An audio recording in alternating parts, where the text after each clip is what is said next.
Hello everyone, we got some map news. We got map news for Splatoon 3's Sizzle Season Update. It looks like we're going to be getting 2 brand new maps and then also a returning map from Splatoon 2. And we're going to talk about those maps, but I'm not talking about them alone. I'm talking about them with a friend, Bipedal Squid, who definitely knows a thing or two about maps and map design. And if you don't know him already, I think you should. So make sure to go check out his channel, linked in the description below. He's amazing and I have a lot of respect for him, so make sure to go send him some love from me. Today we're going to be focusing on specifically Barnacle and Dime, and we have a lot of things that we like, and then we also have some things that we'd like to see change. And also we have some really cool ideas that we would love to see implemented in the future. Whether some of those things would happen is a completely different story, but it's really fun to think about these ideas, and I hope that you all enjoy. And just as a reminder, these are our personal opinions, and it's okay if there are certain elements that you agree with or don't agree with. That's fine, and actually I want us to be able to have a dialogue about it, so if you have any particular opinions, make sure to leave them in the comments down below. Make sure to hit the like button and subscribe, and let's get into it. Let's start off with the brand new map, Barnacle and Dime. On my initial watch of the trailer, I was genuinely so excited. You get to see the Jellies shopping, the gondola, like the escalator, this huge open roof. It looks so cool, but then I watched it again in slow motion and I realized that this map is genuinely full of missed opportunities. Like, what was going on in your mind? Like, what were you thinking? Yeah, it's a really interesting theme. Like, when I first saw the mall theme, I was like, oh, this looks really pretty. The statues of the fish spitting water, and it just looks amazing. You know, like the shopping kid, the jellies, like you said.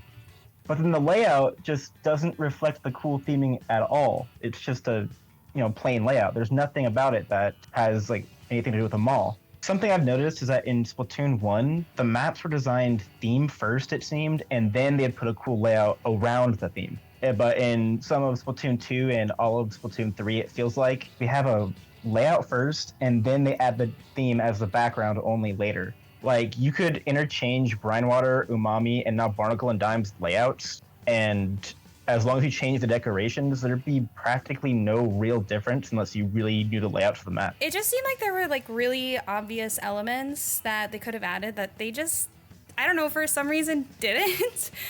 Like, when I first saw the trailer, I thought maybe you'd be able to like go to like one of the different floors and there would be like all these interesting ways to get around, but instead it just seems like a overall pretty flat and basic map layout. Like, you're really telling me that I can't go up the escalator? Like, it's a mall. I can't go up to the second story? Like, why? Like, why? Like, that would be really cool. And I didn't play Splatoon 2, but I've seen that they've used, like the conveyor belt elements on previous maps, like, as a really interesting addition. Yeah, it's really cool. So, like, you're telling me that escalators existed in the Splatoon universe and, like, they couldn't have just brought them back for a mall map? Yeah, exactly. The devs just seem, like, very stuck on a particular layout. Like, Barnacle and Dime is being given, like, the exact same layout as Umami and Brinewater, it feels like. Just the Tetris. Right, no, exactly. Like, for me, if you're gonna stick with similar types of layouts, which isn't ideal, I would just want to see them at least add more layers. Like, personally, I've learned that I really like when a map has verticality to it. And unfortunately, it just seems like all the maps are just flat. Like, my favorite map is Flounder Heights, and it's because of the verticality. It's because you have options of, like, places to climb and go underneath and just ways of different mobility, which when you just have a flat map, it's exceptionally limiting. And you don't just need to have paintable walls to have different forms of mobility. Like, let's talk about the gondolas. I'm into the gondola. Like, I like the gondola. And you know how on Manta Maria they have those side boats? I think those are really unique, and I like those. Like, they say, like, they serve a really interesting purpose. Yeah, and those are actually new too. Those weren't even in the original Manta Maria. So those are actually a Splatoon 3 original thing, which is interesting. Like, how cool would it be if, like, they just had, like, that kind of element, but it was constantly moving because it's a gondola? Like, I think that would be really awesome. Just kind of like, just match the theme, right? Like, I love these ideas. And like, here's the thing. When I saw the map in the trailer, my mind immediately went to Kelp Dome or like Schellendorf, like literally just for the ceiling. Like, that's it. And the moment I started looking at it closer, I was like, never mind. Like, it's just flat and like nothing like those two maps at all. Like, I think those maps are really, really, really interesting. And I kind of wish that Splatoon 3 maps had more creative elements that they have in Splatoon 2. Like, I'm going back to experiencing them for the first time and I'm like, I'm missing out. Yeah, yeah. I was thinking even very, very small things, like not even escalators, just add decorations to the map itself. It doesn't even have to be like big gimmicks or anything, just even very, very small things. Like, I don't get why they're so scared of just even that. Like, just adding small things to the terrain, like palm trees, Like, even Arowana Mall had those back in Splatoon 1. Like, add little groves with palm trees coming out of them, like, instead of the bumpers and things like that. Maybe couches or something. Oh, yeah. I think I think the most creative that they get in Splatoon 3 is with the jellies. You know what I mean? Yeah. Those are always cute. I like those. But even then, those are like always only a part of the background. It's not something actually in the level itself. Like, the backgrounds are always amazing. Like, the backgrounds in Splatoon 3 have so much detail, so much personality, so much love put into them. Yeah. But I feel like it's just that. Yeah, I'm thinking about Undertow with the jellies and the sunflowers. Like, why can't we get a jelly with a sunflower in the middle of Undertow, or like something? As a hazard.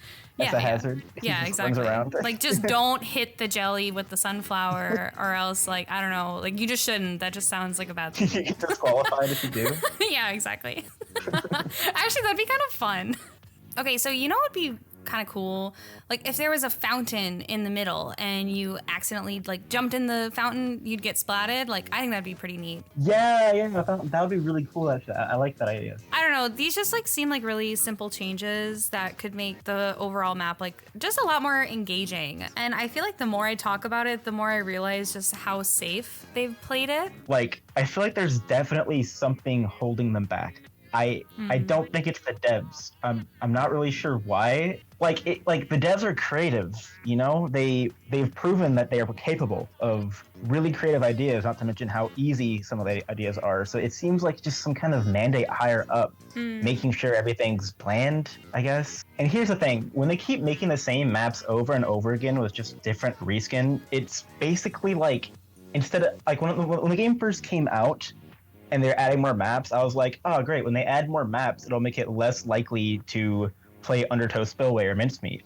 But now, with all the maps feeling samey, it now more feels like it's less likely to play Flounder Heights. You know what I mean? Yeah. Barnacle Dime is just like missed potential all around. We could have had an amazing mall map where it actually felt like you were in a mall. But the map itself, I don't think it will be horrible. I think it'll be perfectly playable. Like, it'll be fun. It just won't stand out at all. And they've even shown us things like Mincemeat Metalworks cars, like on the sticks. They aren't afraid to add decorations like that. As silly as the car is, even something like the car boosts up the map's uniqueness and identity by a lot. Even if the layout is just absolutely horrible, it still makes the map more memorable. There's so many maps that just seem to lack identity. Like, I think about Undertow Spillway and I'm like, why am I fighting over this place? Like, why do I care? I don't know. It's a turf war. Like, we're literally fighting over this place, but like, I don't care about the place. I'm kind of having a bit of an existential crisis. I don't know. It's like, okay, for example, we're on Schellendorf, right? Like, this place looks awesome. Like, I want to fight over this. Like, I want to be able to look at the little zapfish whenever I want.